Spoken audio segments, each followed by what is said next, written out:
Bonjour tout le monde.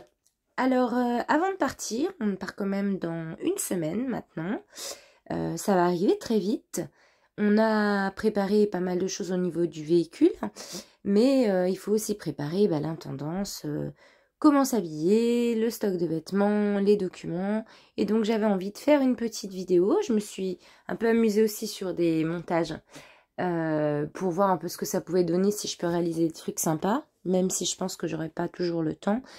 Et j'avais envie donc de parler des différents points, comment c'est préparé, si ça peut donner des idées aussi à d'autres qui souhaitent partir en voyage, ça peut être sympa.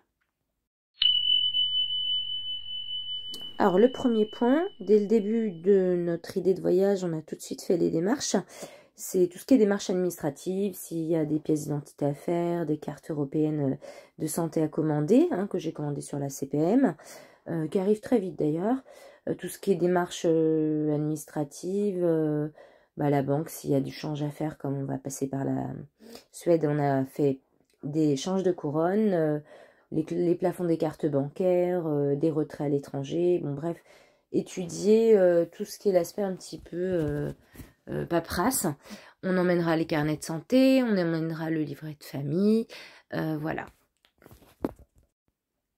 Deuxième point, il a fallu voir avec l'école, donc on s'est organisé pour que les institutrices des enfants nous donnent les devoirs. Bon, une fois qu'on a géré le Covid, je pense qu'on est capable de gérer un mois d'école. Et à cela, on va associer aussi la quantité de jeux restreinte, des livres, pour que les enfants puissent maintenir leur apprentissage.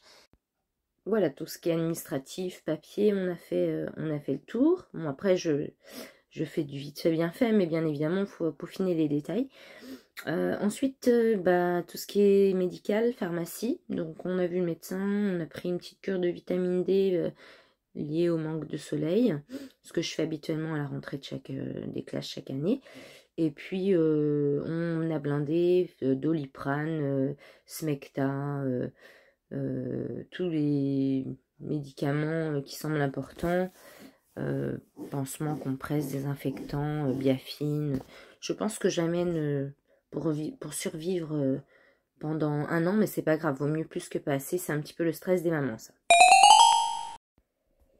Bien évidemment, il y a un point très important, ça va être tout ce qui est nourriture, mais ça on va pas trop se tracasser, on a le temps, on va remonter tranquillement la France, la Belgique, l'Allemagne, on fera plein de courses au fur et à mesure. On a bien compris qu'au niveau des pays nordiques, la nourriture était chère et pas forcément, pour nous, sera peut-être pas forcément l'idéal. Donc on prévoit d'amener la viande, de prévoir d'acheter un maximum de nourriture, de faire un peu de stock avant de passer les frontières suédoises et finlandaises. Et le dernier point, alors beaucoup de gens me le rappellent, c'est pas forcément très rassurant. Comment tu vas survivre dans le froid et tes enfants? Donc j'espère ne pas perdre d'orteils ou d'oreilles, je ne sais quoi. Je pense qu'on va survivre. J'ai découvert en fouinant un peu sur internet, sur des blogs et des sites, qu'il existe une technique bien spécifique aux pays nordiques, justement pour pas souffrir de ce manque de chaleur. Donc, comme je disais, après mes petites recherches, j'ai découvert la technique de l'oignon. Alors, qu'est-ce que c'est?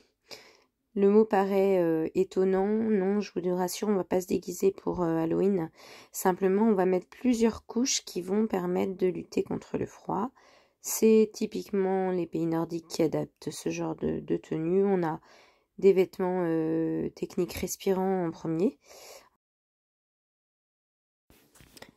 Dans un deuxième temps, il faut mettre une couche qui maintient au chaud, donc ça va être vêtements polaires dans l'idéal. Et la dernière partie, le vêtement qui va isoler non seulement du vent, mais aussi de l'humidité, de la pluie, donc imperméable, comme tel que les vêtements que l'on porte pour aller au ski. Et voilà, on a fait le tour, j'espère que ma vidéo vous a plu. N'hésitez pas à vous abonner sur notre chaîne YouTube pour suivre les futures avancées du voyage, parce que dans quelques jours, on va commencer à mettre des vidéos régulièrement.